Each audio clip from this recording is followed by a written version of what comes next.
Well, the question is, are there any positive aspects to higher gas prices? And I would say the answer is yes. That is that people are responsive to the level of gas prices. Certainly in the long run, if you were buying a new vehicle today with gas prices hovering around $3, I doubt you'd buy a Hummer.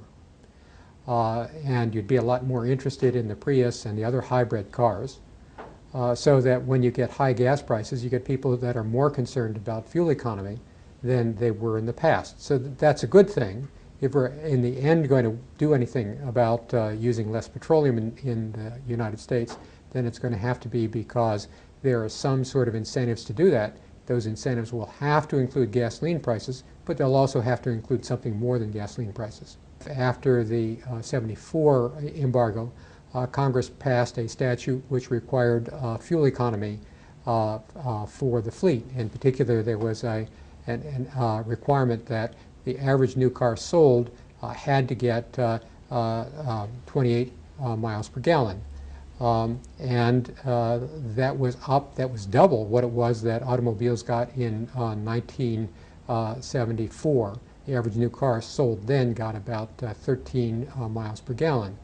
And so we've carried that out. That is that the new cars that are sold do average about 28 miles per gallon in the EPA test. Now that EPA test is different from what goes on the highway, but it has had an effect. And I think there are a number of experts who agree that it took both higher oil prices and this CAFE, the Corporate Average Fuel Economy Standard, to get the fuel economy up to where it is now. Well, we've really dampened those down because of the Clean Air Act. Automobiles are much more tightly controlled than they were in the past, and so if you drive more in a new car, a car that's well controlled, then you're not going to have a lot of effect on the environment. The Los Angeles I grew up in the 1950s had absolutely terrible air quality, and it was largely caused by automobile emissions. With new cars that are sold now, they have emissions levels that are perhaps 1 to 5% as large. That is, we've abated more than 90% or 95% of the emissions from automobiles. And so driving less probably is not going to have all that much effect on air quality. I think that gas prices are certainly going to help with exploration. When you get oil prices that are on the order of $65 a barrel, then everybody is motivated to find more oil. And when you have natural gas prices that are on the order of $10 a thousand cubic feet, then you again have lots of people trying to find that. Unfortunately, even though economists predicted that there would be much more finding of oil in recent years, then that has not taken place. That is that although there's been a vast amount of exploration, we just haven't found a lot of additional oil. Yes, it's because the oil isn't there. We've got wonderful geological tools to find the oil, 3D seismic and so on. We just haven't been able to find this oil and gas out there, despite all the motivation to find it. It's interesting that in the debate on the energy bill, people have talked about looking for oil in the Alaska Wildlife Reserve. We know there's a tremendous amount of oil in the offshore areas from California, Florida, and so on, and nobody's been talking about them. The main reason why we haven't been exploring there is that there are a whole bunch of environmental risks that occur from looking at them. And it's interesting that the president's brother, Jeb Bush, has been absolutely adamant in saying that you will not explore for oil within 150 miles of Florida.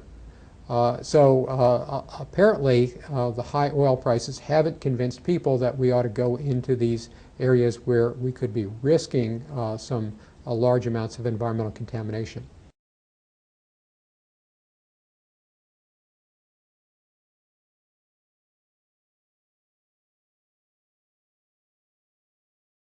A barrel of petroleum has 42 gallons. So let's assume for the moment that petroleum is sold for $42 per barrel. That would mean that it was selling for $1 per gallon as it goes into the refinery. And there's fuel that's required to run the refinery. There's some shrinkage that goes on. And so by the time you get gasoline that emerges from the refinery, if it went in at $1 a gallon, it's going to emerge at, say, $1.20 a gallon. So that will be the refinery gate price. After that, we have to get that transported to a service station. There's then got to be some retail markup on it and so on. And so that's all assumed to be on the order of about 10 cents, maybe 12 cents a gallon.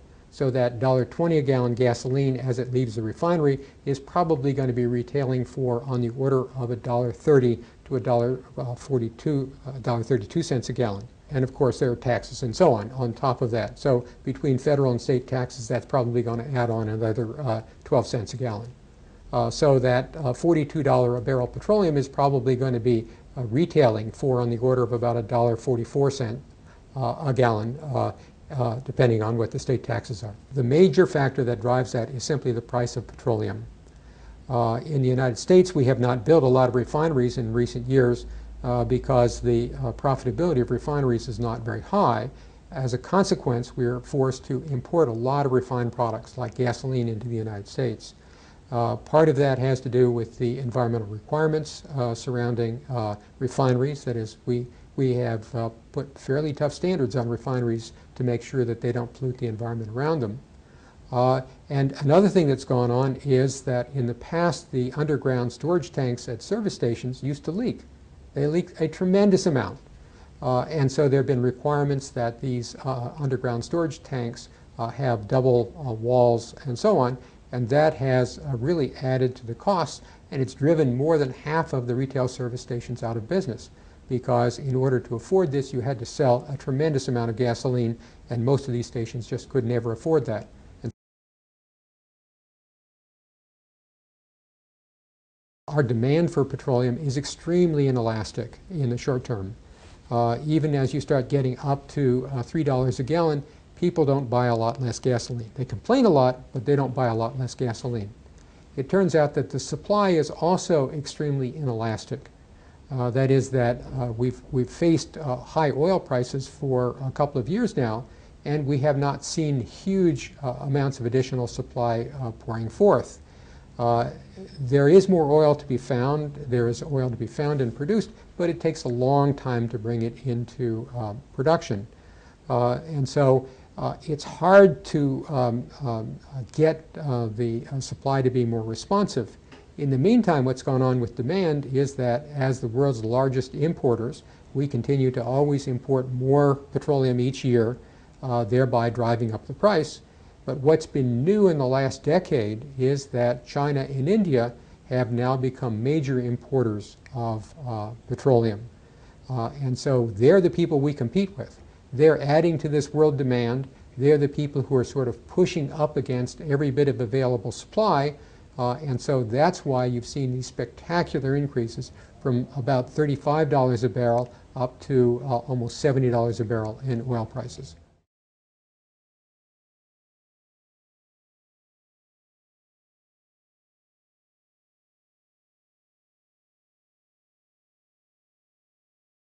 I think there are real problems as we look down the road. 5 years from now, if the United States is still trying to buy as much petroleum as we import today, or more than we import today, then I think talking about still higher petroleum prices is not silly.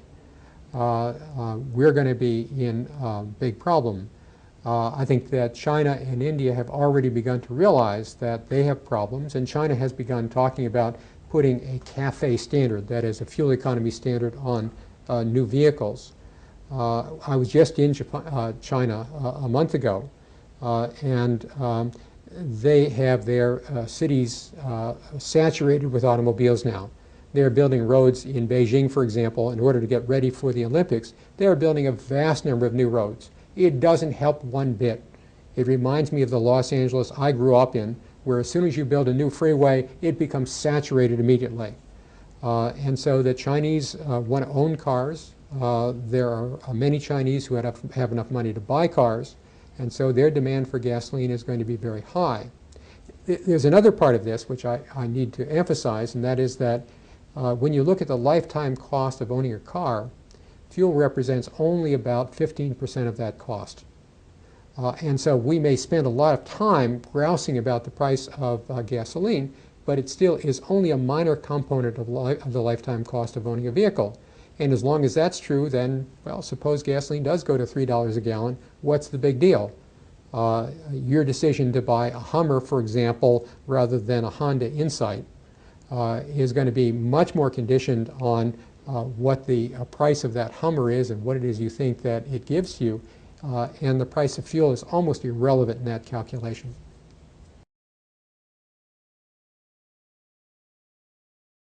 What political actions are we going to take in the United States? For example, right at the moment with these huge prices, I've told people that if we drove one fewer day per week, right, that is, if we cut our demand for petroleum by 20%, we would send oil prices tumbling. We would literally see $1.50 a gallon gasoline again if we would do that. And the reaction I get to that is people saying, well, I've got to get to work. I mean, I can't drive one fewer day per week. So I've got an idea. Why don't you and your friend carpool for 2 days a week? Just 2 days a week. One day you drive him into work. The other day he drives you into work. That cuts down your consumption of gasoline by this 1 day a week stuff. Is it so terribly inconvenient to carpool for 2 days a week? It's the sort of thing we could do right now. There's almost nothing government could do right now that would have very much effect. And so as we look to the future, 5 years from now, it depends what we do. If we don't tighten the fuel economy standards for new vehicles, and we're not proposing to do very much about that, then gasoline prices will be at least as high as they are today. If we manage to do something about that, and we begin to have an effect in lowering the United States demand, then I think we've got a good chance of at least having petroleum prices stay where they are right now, even conceivably fall a little bit. We tried all that. Remember that when we had this OPEC embargo, we had Congress saying those foreigners aren't going to tell us Americans what prices we can have. And so we then froze prices. And we had this great strategy where the domestic price for petroleum was $9 a barrel. I think back to those days before my hair got so gray. $9 a barrel. The world price for petroleum was $3 a barrel initially, and then went up from there. And when OPEC pushed it past $9 a barrel, we then had to pay OPEC's price for the oil we imported, but for domestic oil, we kept that fixed at $9. And that led to this horrendous, terrible time where we had old oil, new oil, stripper oil, all kinds of things. We had these incredible regulations. In order to keep prices of gasoline in the United States below world levels. We've tried all sorts of things in the past. We've tried gas rationing. In 1974, we did gas rationing by standing in line. 1974 was a time when we had these long gas lines. To begin with, people used to just keep their car on the line idling it. And by the time they got up to the gas pump, they'd find that they'd used more gasoline idling their car than they were able to buy at the pump, right? So it was a terrible strategy. I think that none of that stuff really works very well.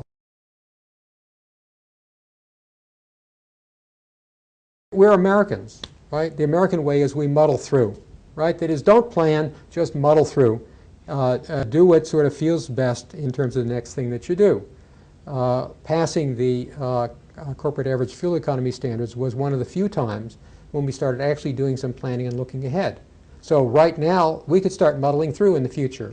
And I think we would see $3 a gallon gasoline and maybe $3.50 gasoline and $4 gasoline, a dollar gallon gasoline. And that would then really start motivating people. Instead of being 15% of the total cost of owning a car, then you'd be talking more, something closer to half of the cost of owning a car. And people would pay more attention to that. We could do that. I hope we'll be smarter than that, right? And so the way of being smarter than that would be to increase the corporate average fuel economy standards, but doing that by itself is not going to work. We're Americans, we're really clever. We know how to get around regulations very easily.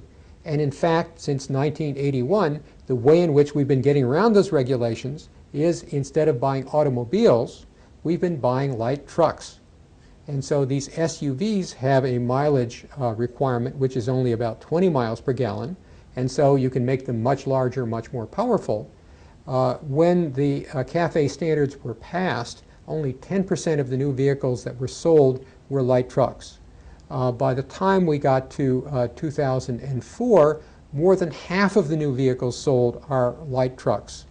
Right? That is that we found a way to get around the fuel economy standards. And in fact, since 1981, the average fuel economy of new vehicles sold has actually been declining because we've had more and more light trucks come into the fleet.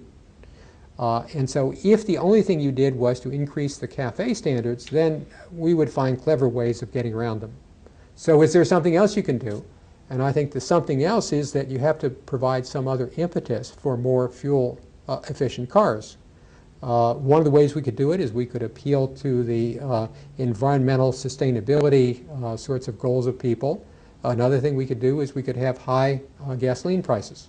So if you simultaneously increased federal taxes on gasoline by, say, $1.50 a gallon and increased the CAFE standards, those two things would be self-supporting.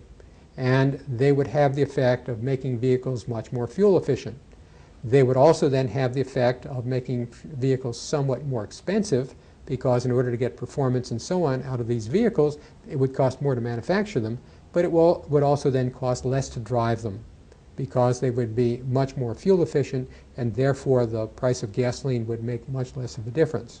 So looking to the future, I would say that we can either muddle through, we can suffer ever higher gasoline prices precisely because of China and India, or we can decide that we're big boys, we're adults, and we can take care of our own future by doing something to decrease our consumption of petroleum, by doing some things to increase the production of cellulosic ethanol. That is, there are a whole bunch of things we could do that would lessen our petroleum imports and have major benefits for our national security, national defense, instead of just sort of going on and complaining about paying these high prices at the gas station.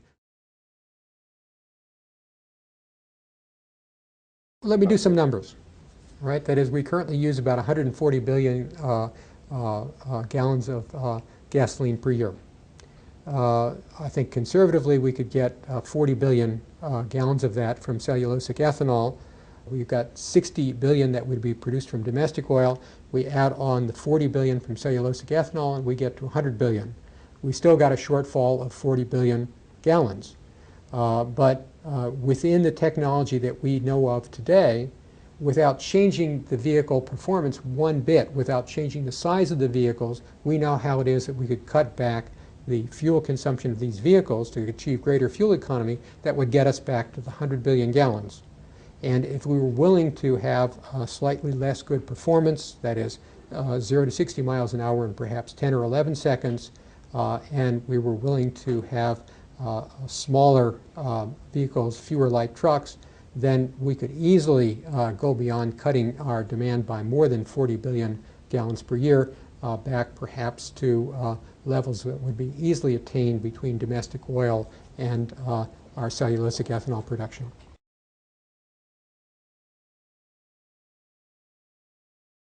We're the United States. We're the innovative economy. In contrast to Europe or some other nations, we're the people who innovate. And there's a lot of money to be made by going over to a new regime. There are a lot of interesting things to be done, a lot of room for entrepreneurs to get in and figure out how to do things better. So this is really a challenge for the economy.